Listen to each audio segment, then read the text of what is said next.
jedham na baate akka keeta sinnagahe arrasin qababde bira sumane gaddaas ta'e birri na gargaara jedhe laalu dura duuba koo abdii lubbuu konse godha ati na qabee harka koo wabii lubbuu konse godha ati na qabee harka koo inaanu dakko ani komoo kotti suma uwama lafa duwwarraate Yesus gooftaaf namichuu hiyyeessa namiillachi maaltu si daangeessa abbaa abbaa konya hirkoo hiyyeessa namiillachi maaltu si daangeessa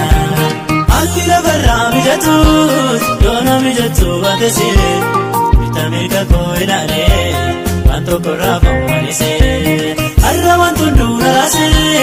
yoona dhiphise waaqa koo sirratti gatee dhiphinisa ati tolchi galgala koo